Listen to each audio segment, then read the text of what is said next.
ગુજરાત માધ્યમિક અને ઉચ્ચતર માધ્યમિક શિક્ષણ બોર્ડ દ્વારા ધોરણ 12 સામાન્ય પ્રવાહ, આર્ટ્સ અને કોમર્સ તેમજ વિજ્ઞાન પ્રવાહનું પરિણામ જાહેર કરવામાં આવ્યું છે। દર વર્ષની જેમ આ વર્ષે પણ સુરત શહેરે પોતાનો દબદબો જાળવી રાખ્યો છે। સમગ્ર રાજ્યમાં સૌથી વધુ A1 ગ્રેડ મેળવનારા વિદ્યાર્થીઓ સુરત શહેરના નોંધાયા છે કે જ્યાં પરિણામ જાહેર થતાં જ શ્રી ભગવતી વિદ્યાલયના વિદ્યાર્થીઓ સાથે વાલીઓ અને શાળામાં ખુશીની લહેર જોવા મળી હતી।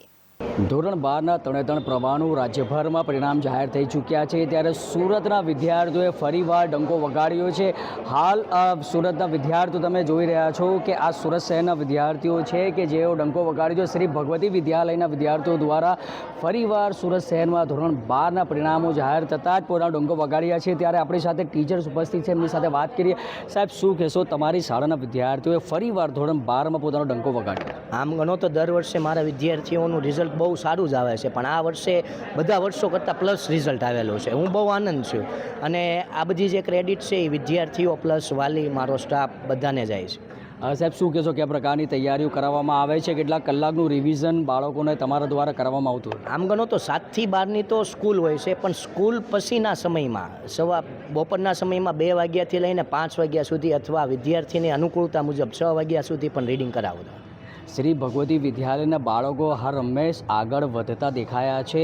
એવું તો શું ખાસ છે ટીચરોમાં કે બાળકો અહીં પરિણામ સારું લાવે છે? ખાસ તો એ જ છે કે અમે બધા વિદ્યાર્થીઓ સાથે એકદમ ફ્રેન્ડલી વાતાવરણ પ્લસ સાથે પરીક્ષાઓ દ્વારા મહેનત, જેમાં રીડિંગ હોય, અલગ અલગ બધી પરીક્ષાઓ હોય, જેમ કે વીકલી પરીક્ષા છે, મંથલી પરીક્ષા છે, ખાસ કરીને બોર્ડની પરીક્ષાને થોડીક વાર હોય ત્યારે રાઉન્ડ લેવામાં આવતા હોય છે। તે ધોરણ 12નું પરિણામ જાહેર થયું છે અને વિદ્યાર્થીઓ આપણી સાથે જોડાયા છે, એમની સાથે વાત કરીએ। શું કહેશો, શાળા તરફથી તમને કેવો સપોર્ટ મળ્યો છે અને કેવા પ્રકારનો માહોલ છે?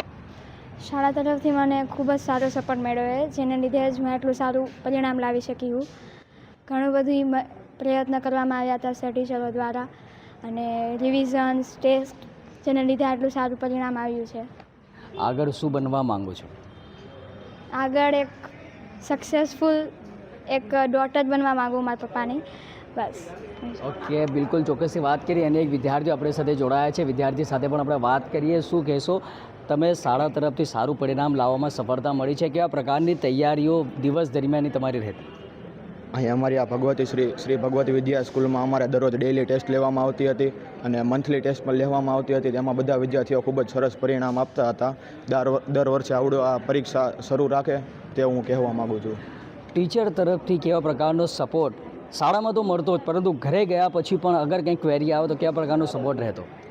સ્કૂલમાં આવીને તો શિક્ષકો અમને બધું સમજાવતા, રેડી સમજાવતા, પરંતુ ઘરેથી બહુ ઓલું પ્રોબ્લેમ આવે તો અમે સ્કૂલ ઉપર આવીએ અને અમારે જે ક્વેશ્ચનની ઓલી ક્વેરી હોય તે અમે સર સાથે રહીને ફ્રેન્ડલી રીતે અમે સમજી શકતા હતા। બિલકુલ, અન્ય એક વિદ્યાર્થી પણ આપણી સાથે જોડાયા છે, એમની સાથે પણ વાત કરીએ કે કયા પ્રકારનું પરિણામ આવ્યું છે। શું કહેશો, કેવા પ્રકારની તૈયારી રહેતી દિવસ દરમિયાન અને શાળા તરફથી, ટીચરો તરફથી કેવા પ્રકારનો માહોલ રહેતો? એમ તો બધા ખૂબ જ સારી રીતે મહેનત કરાવતા, ડેઇલી એક્ઝામ્સ, રાઉન્ડ ને એવું બધું લેતા, તો તેનાથી અમને ખૂબ ફાયદો થયો। રોજની તૈયારી રોજ થઈ જતી, તો તેનાથી ઘણો ફાયદો થયેલો છે। 12મું તો ક્લિયર થઈ ગયું, હવે આવનાર સમયમાં શું બનવા માંગો છો? Chartered accountant. તો કેવા પ્રકારનું ટીચર અને શાળા તરફથી તમે 12મું તો પાસ કર્યા પછી ઘરે જાઓ, હવે તમે બીજી જગ્યા હવે એડમિશન લેશો, તો ટીચર તરફથી અહીં ઘરે ગયા પછી પણ સપોર્ટ રહેતો કે નહીં?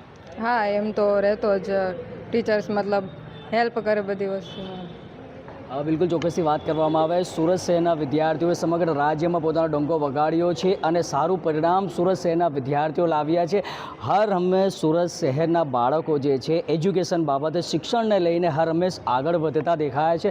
આ વખતે ધોરણ 12ના તરણેતર પ્રવાહનું પરિણામ આવ્યું છે અને શાળામાં સારું પરિણામ લાવવા માટે ટીચરો દ્વારા જે મહેનત કરાવવામાં આવી તેનું પરિણામ આજે આપણે જોઈ રહ્યા છીએ। કેમેરા પર્સન તૌસીફ શેખ સાથે ઇજાઝ શેખ, સુરત।